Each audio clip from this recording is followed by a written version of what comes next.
Hi everyone, and welcome to this week's Crime and Punishment video. This week is another compilation, and hopefully there will only be one more after this, and then I should be able to get back to normal. But this week's video is two stories. One is the story of Dorothy Sinclair, and the other is the story of Henry Perkins. I hope you will enjoy them both and find them interesting. I just want to add a little bit in that they may have been recorded using my previous microphone where the sound quality wasn't quite as good, so I hope you will overlook that when you are listening to them. Anyway, I hope you will enjoy them, I hope you'll find them interesting, and I will see you all in a bit. Hi everyone, and welcome to another Crime and Punishment story. This week I am covering the story of Dorothy Sinclair and the murder of her husband Thomas Sinclair in East Coleside near Mitford in Morpeth in 1891. But before we begin, can I just say, if you do enjoy this video, then please give it a thumbs up, and if you are new here or haven't already done so, then do please consider subscribing to the channel to help support the content we create. Thank you.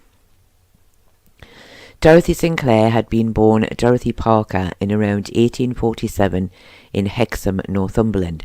She had married Thomas Sinclair in around 1875 in Gateshead when she was about 28 years old. For anyone wondering why I usually say around or about, this is because birth dates and ages in the census details are not always 100% reliable, and newspaper articles often vary too. In 1881, the couple can be found living at the Bay Horse Public Inn in Newcastle upon Tyne, where Thomas is the publican. It was said that the couple were well known and well liked in Newcastle. They did not have any children together, and Thomas was a little older than his wife, but I did not find any previous marriage or children for him. Thomas was born in around 1842 in Newcastle upon Tyne. It was said that he liked a drink or two, but was not described as being a drunk, but it does seem that his liking for drinking went above just the odd one or two. There are no details as to when exactly, but Thomas left the pub trade and the couple moved to Mr. Younger's farm at Burradon, where Thomas had taken a job as a hind, which is just another word for agricultural labourer. They had stayed there for around 2 years before moving to Mrs. Jane Alder's farm at East Coleside in May of 1890. The farm was owned by Colonel J.P. Mitford and rented to Jane Alder. And because of my interest in history, I actually knew a little bit about Colonel Mitford, and also had a photo of his headstone from Mitford Church from my visit there last year, which you can see on screen at the moment. East Coleside still has a farm in the area today. However, I did not want to photograph the farm itself, so any photos in this video will simply show the area near to where the farm stands today and possibly some old outbuildings. Thomas and Dorothy had their own cottage near the farm, and although it's not stated that Thomas had been laid off, the couple would often attend something known as the hirings, where farm servants, which they now were, would go to a market to show their willingness to work and their skills, in the hope of being hired for work by someone at the market, perhaps for a better wage or a better job. And on March the 11th, 1891, this is where Thomas Sinclair had gone. The hirings were held that day at Morpeth. It appears that he had gone alone, with Dorothy following very soon afterwards. It was suggested that she had gone in order to keep an eye on her husband, to make sure that he did not fall into drink and behaved well enough to be hired. Sometime between 5 p.m. and 6 p.m, times varying a lot of different accounts, having walked back from Morpeth to Mitford, the couple went in to the Plough Inn public house for a drink on their way home. Here Thomas had had 2 half glasses of whisky, and Dorothy had had 1 half glass of whisky and a glass of ale. They left after this with around 1.5 miles still left to walk to reach their home. It was said by those who had seen them that they seemed to be on friendly terms at the time. A little after 7:30 p.m, Jane Alder of East Coalside Farm heard screams in the garden, and moments later Dorothy was knocking on her window, begging her to come out.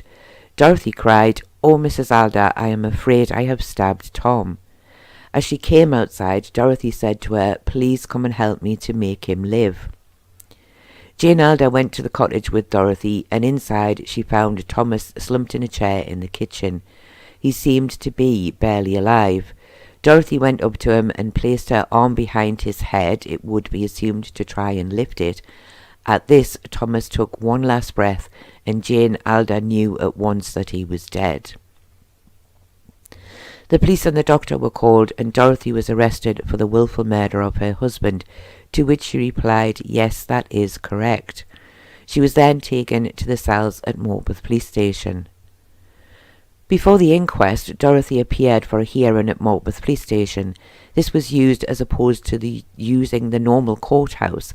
The police station stood directly behind the courthouse at Morpeth. One of the magistrates present was actually Colonel J.P. Mitford, the owner of the farm at East Coalside. Dorothy was given a seat by the fire for the hearing, and she was said to be very upset, and some said that she looked much older than her 44 years and was wringing a handkerchief in her hands throughout the hearing. Only Mrs. Alder was present, and she stated that Dorothy had tried everything within her power to revive her husband. Dorothy was then formally charged with his murder. She then asked if it would be possible to attend Thomas's funeral. She was told that it would not be possible, which upset her greatly. I was unfortunately unable to find any details of the funeral of Thomas Sinclair. The inquest was held at East Coalside Farm. It was often the case that the inquest would be held at the place the crime was committed or somewhere very close by. Thomas Irwin said that he had identified the body as being his brother-in-law Thomas Sinclair and that he was 53 years old. It's worth noting that most articles say he was only 50 years old. Margaret Armstrong said that she lived near to the couple and she had been called down to the farm at a little before 8 p.m. Here she had found Thomas sitting on a chair in the kitchen. She said she knew at once that he was dead, and she stated that Dorothy was quite distressed, and when she asked her what had happened, Dorothy had told her that she had stabbed her husband, saying that he had dared her to do it and that she had not intended to kill him. Mr. Appleton of the Plough Inn at Midford said he had seen the couple together earlier on the night of the crime. He said they had both seemed happy and Dorothy had been pleased as Thomas had been given a position at the Hirons that day and he was to be employed on a farm in Durham. Police Sergeant England said he had arrived at East Coalside Farm at around 9 p.m. on the Wednesday night. He said he had found the body of Thomas Sinclair now lying on a bed. He could see the wound in his chest. He was told where to find the murder weapon by the son of Jane Alder. It had been placed under the table in the kitchen. He said he had taken Dorothy to Morpeth Police Station. She had talked all the way there, but she did not really make any sense. She was simply repeating things such as, "I have nothing to hide," or "I have nothing to fear." Dr. Brumwell said he had performed the post-mortem on the body of Thomas Sinclair. He had found a wound in his chest which had reached his heart, and the cause of death was blood loss due to this wound. He felt the knife produced could be the murder weapon, and in his opinion, considerable force must have been used as the knife had gone through a waistcoat and 3 shirts before it had reached Thomas's chest. The coroner stated that Dorothy had spoken of taking the knife from the drawer and then stabbing her husband. He said he felt that this did not show something that had happened in the heat of the moment, which may have been the case had the knife been already lying on the table and she had simply picked it up rather than getting it purposely from a drawer. After retiring for just 10 minutes, the jury at the inquest returned a verdict of willful murder against Dorothy Sinclair, and she was committed for trial and taken back to Morpeth, where she would now be moved from the police cells to the prison. The trial took place in July of 1891 before Mr. Justice Grantham.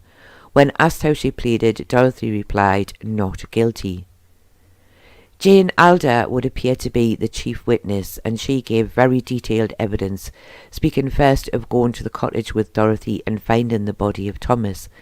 At first she said she had not seen the wound, but Dorothy had opened his waistcoat and shown her where the knife had gone into his chest. She was asked how Dorothy had behaved, to which she replied that she had been most distressed. She had attempted to bathe his brow and tried to get him to drink some whiskey, all of which she had done in the hope that he would wake up. She claimed Dorothy had told her of feeling unwell when they had first returned to the cottage from the day at the Hirons, and that Thomas had made fun of her. She had told Thomas if he did not stop, she would take a knife and stab him with it. He had apparently told her to do it, and she had done so, but she had not meant to do it. She did not know the knife was so sharp. She had only meant to frighten him into leaving her be.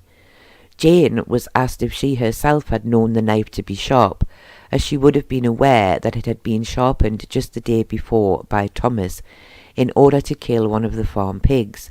Jane said yes, she was aware it was sharp, but not aware that Dorothy would have known this.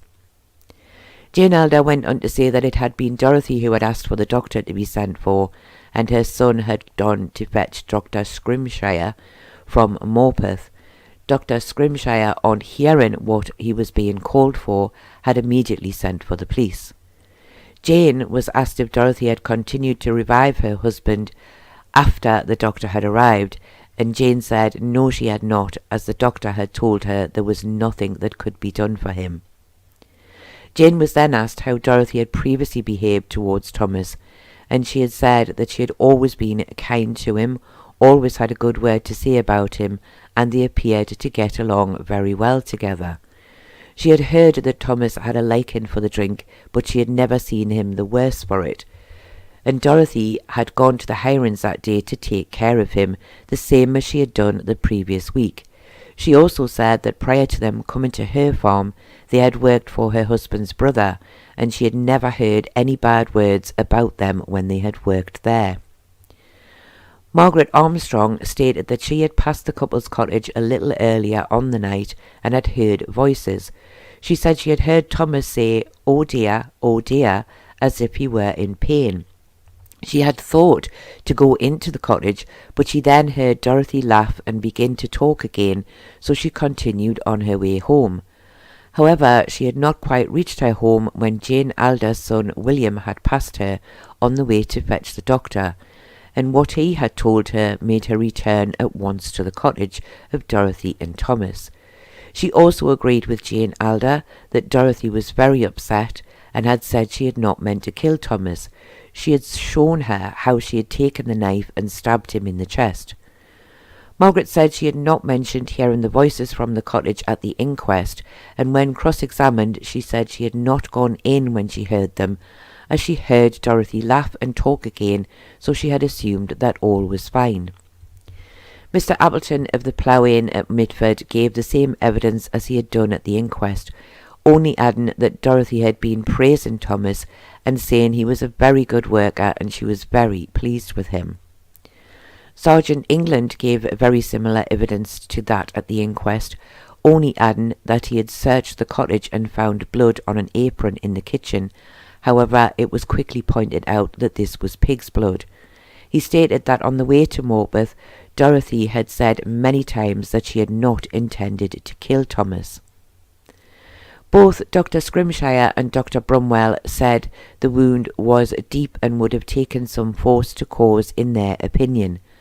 Dr. Brumwell also added that the wound was in a downward direction, as if the person who had inflicted it had been standing up and the other sitting. Dorothy did not give any evidence at the trial.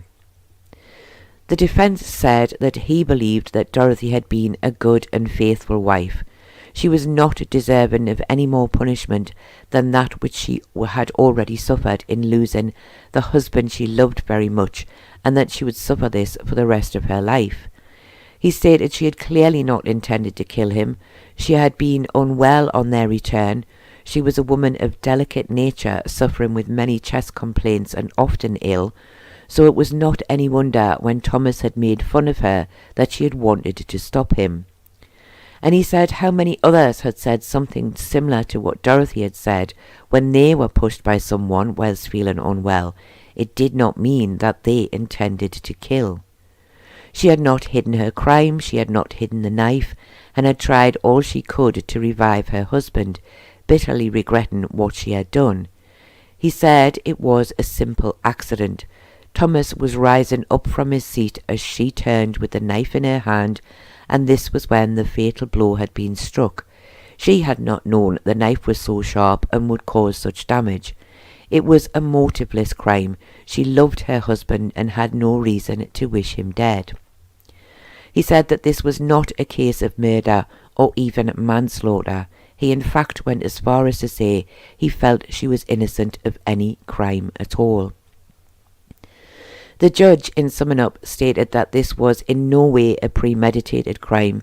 He said it was clear there had been no malice aforethought and Dorothy had not intended to kill Thomas, but he was dead, and it was for the jury to decide if she was innocent or guilty. The jury, after retiring for a very short while, returned a verdict of guilty of manslaughter against Dorothy Sinclair. Dorothy was asked if she had anything to say about this, to which she replied that she felt the verdict was an unjust one. The judge then sentenced Dorothy to 12 months in prison with hard labour, taking into account that she had been in prison for 4 months already. She was then removed from the dock and returned to Morpeth Prison. I was unable to find which prison Dorothy would have been sent to serve her sentence. In the 1891 census, she was listed as a prisoner, but this census was taken before the trial had taken place. I was also not able to find any details of what happened to her after her release. Perhaps she returned to her family in Hexham. So if anyone listening has any information about this, do please let me know. I found this to be a very strange case. Did Dorothy really believe that stabbing Thomas with a knife would not cause his death, especially as she stabbed him in the chest? Had the couple had more to drink than was thought and her judgment was clouded? Something about it just doesn't feel quite right to me, and I was also quite surprised to hear her complain at being found guilty of manslaughter, as surely she must have known she had been let off lightly, as she could easily have been found guilty of murder and sent to her death. But what do you think about this case? Was there more to it than meets the eye, or was it truly an accident, leaving Dorothy without her beloved husband? Let me know your thoughts on this story in the comments below. I do hope you have found this sad and tragic story interesting, and I do thank you all very much for watching, and I hope to see you all again very soon. Hi everyone, and welcome to another crime and punishment story. This week I am covering the story of Henry Perkins and the senseless murder of Patrick Durkin in Newcastle upon Tyne in 1905. But before we begin, can I just say, if you do enjoy this video, then please give it a thumbs up, and if you are new here or haven't already done so, then do please consider subscribing to the channel to help support the content we create. Thank you. There is very little early information about the life of either Henry or Patrick. It is quite rare, but despite extensive searching, I have not been able to find anything much about either man. Henry was born in around 1865. It is possible that he was born in Yorkshire and was said to be around 40 years old in 1905. He worked as a shoemaker in Walker. Like many people of the time, he was said to be a heavy drinker. It is not known if he was ever married or had any children, but at the time of the murder he was living in a lodging house in Newgate Street in Newcastle, where he shared a room with 3 other men. It was quite common for people to share small rooms like this, enabling the owners to make the maximum amount of money from their spare rooms. But of course this did not leave those who lived there with any privacy, and arguments would often linger for a long time, as was never any escape from the person that you did not get on with.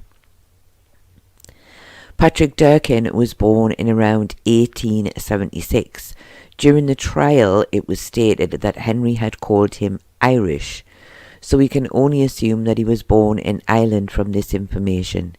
He was said to be around 29 years old at the time of the murder. He worked as a bricklayer's labourer and, like Henry, was known to be quite fond of drinking. And just like Henry, it is not known if Patrick had ever been married or had any children. Patrick had been staying at the lodging house in Newgate Street for several months, and Henry had recently moved in. It is unclear if they had been on friendly terms in the beginning, but they had fallen out quite recently, and Henry seemed to hold a grudge against Patrick because of their argument. The lodging house was owned by a man named William Harris, and a lady by the name of Annie Jackson worked there as a cleaner, although in 1905 she was classed as a charwoman. Both were in the lodging house when Henry attacked Patrick. On the night of July the 13th, 1905, Patrick had been out drinking and returned to his lodgings and had gone to sleep on the settle by the fire. A settle, I guess, is best described as an early kind of sofa bed, in that it was a sofa during the daytime, usually made of simple wood, and that it could be turned into a bed for nighttime use. And I can honestly say that they do not look very comfortable, and they remind me a little of church pews. A little later that same evening, Henry also returned to the house. He too had been drinking, but he did not retire for the night. He sat close to Patrick and appeared to be restless, fiddling with something in his hands. When Annie Jackson asked him what he had, he claimed it was a newspaper, but she later stated it was clearly not a newspaper. She had believed from the start it was a shoemaker's knife that he had in his hands. Why he claimed it to be a newspaper is unknown, but perhaps in his drunken state it was the first thing that came to mind when he was asked. He suddenly moved towards Patrick in what appeared to be a threatening manner. Annie was able to pull him back and said, "Let him sleep." But she was clearly alarmed as she immediately went in search of William Harris, and as she left the room she heard Patrick cry out. When she returned with Mr. Harris, Patrick was bleeding badly and Henry was heading out of the house. The two made no attempt to stop him. Instead, they attended to the wounds of Patrick Durkin and sent for the police and the doctor. The police were given a good description of Henry by both Annie and William. However, he had been gone for quite some time, so he was no longer in the immediate area. So all officers were informed to keep an eye out for him, and at this time he was wanted for unlawful wounding. Patrick Durkin was very seriously ill, and he was immediately taken to the Newcastle Infirmary at Forth Banks. He was said to have 2 wounds to his neck. One was quite superficial, but the other was deep, and although it had missed the main veins, he was still very ill and not able to talk to anyone about what had happened. The wound was described as being a dirty one, most likely due to the knife that had been used being a shoemaker's knife, and that the wounds already looked red and infected. Henry had gone to the home of the man he worked for, John Proctor, in Church Street in Walker, and it was when he was leaving here at around 2:30 a.m. that he was arrested by P.C. Wood for unlawfully wounding Patrick Durkin.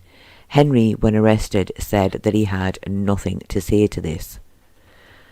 Patrick Durkin died at the infirmary on the 19th of July 1905. The charge against Henry was changed to that of wilful murder. At the inquest, it was stated that the two men had argued over money. Henry had claimed to have £4,000, which would have been a huge amount in 1905, and Patrick did not believe him. Henry did not like to be called a liar, and thus their argument began. On the 12th of July, Henry had made his first attempt to attack Patrick. They were said to have had a slight fist fight outside of the lodging house, and then Henry had tried to attack Patrick with a knife, but on this occasion he was dragged away from Patrick and nothing else happened that night, although Henry had been heard to tell Patrick that he would do for him.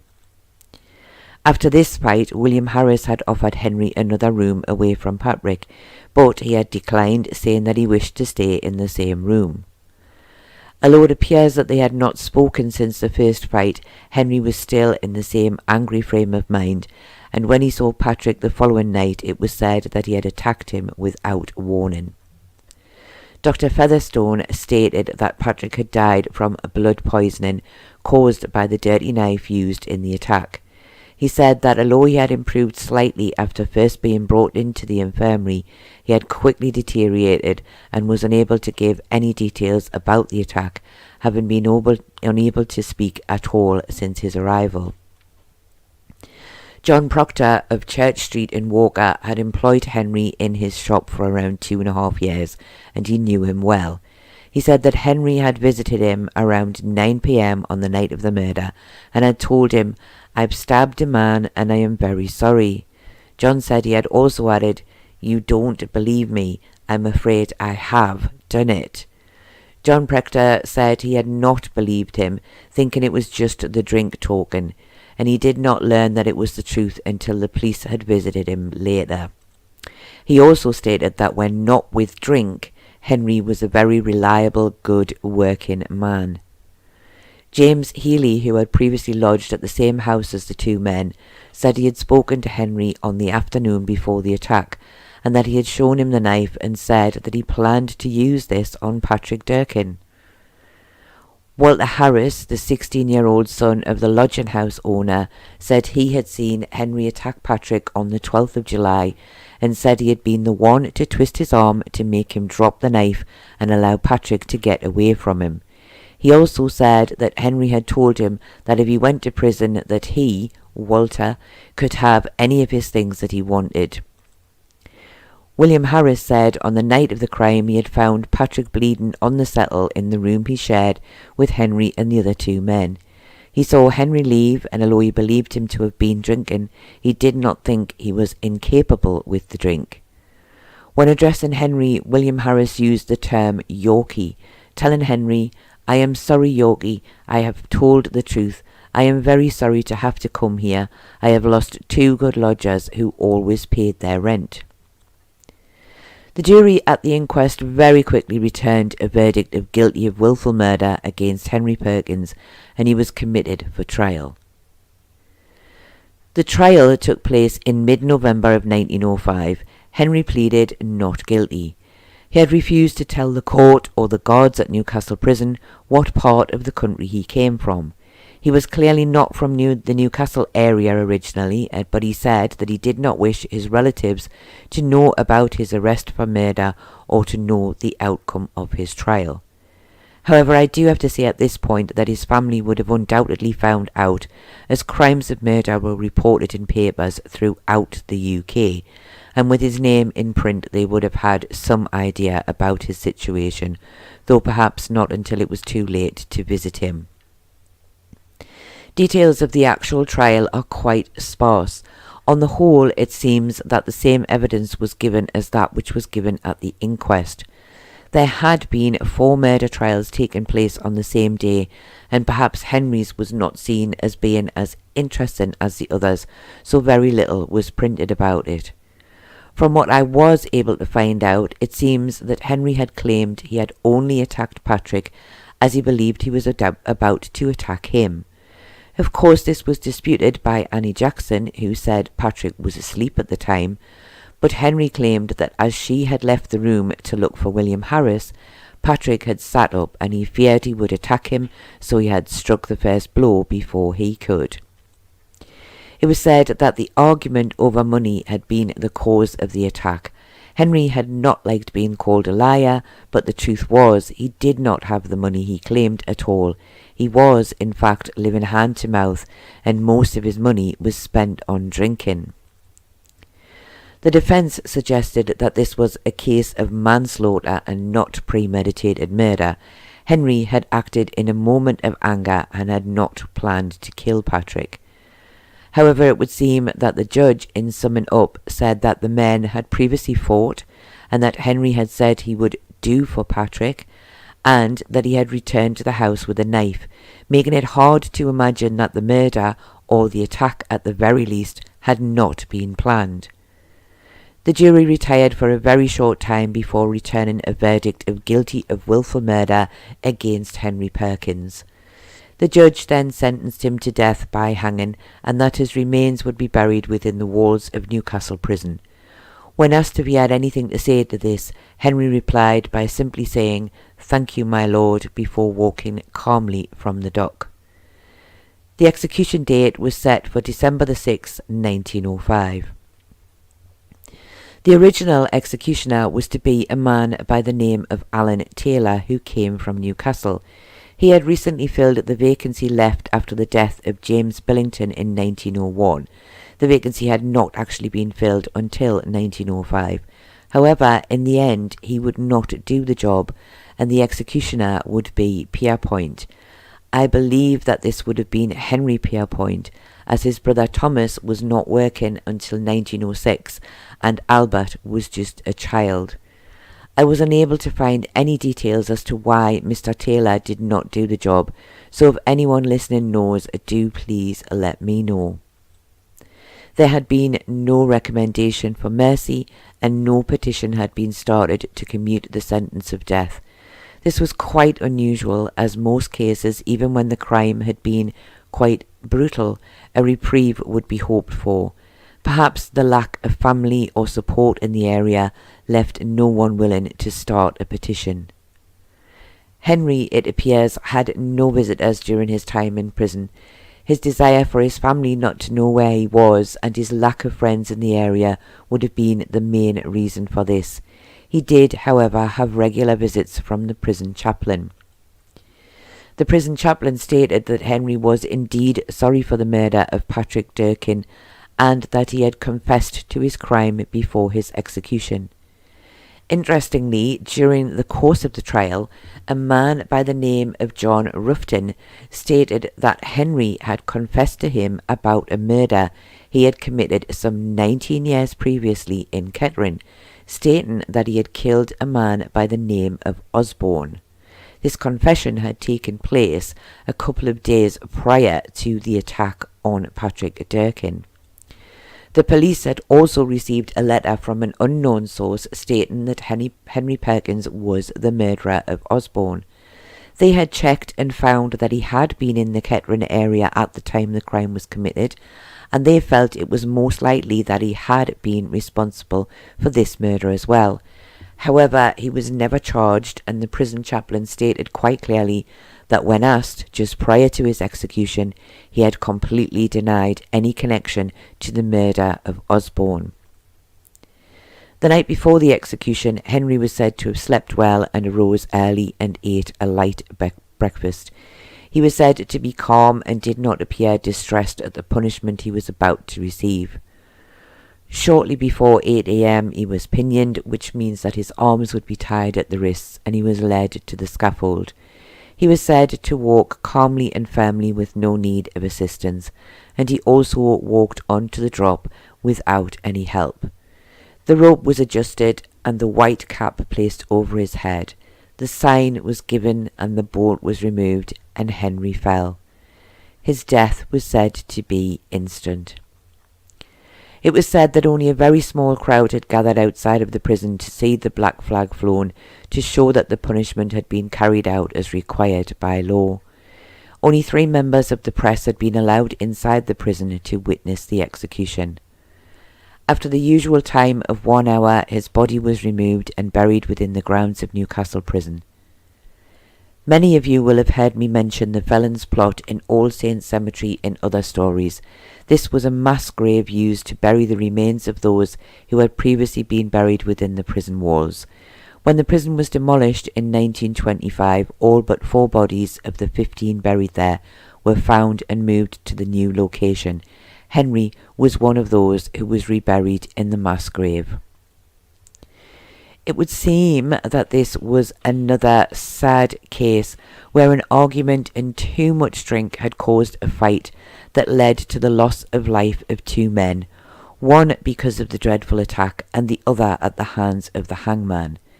It seems crazy to me that a man would kill because he did not like to be called a liar, when he was indeed just that, as he had been telling a lie about the money that he had said he had, that he did not actually have. I hope you have found this sad and tragic story interesting. I thank you all very much for watching, and I do hope to see you all again very soon.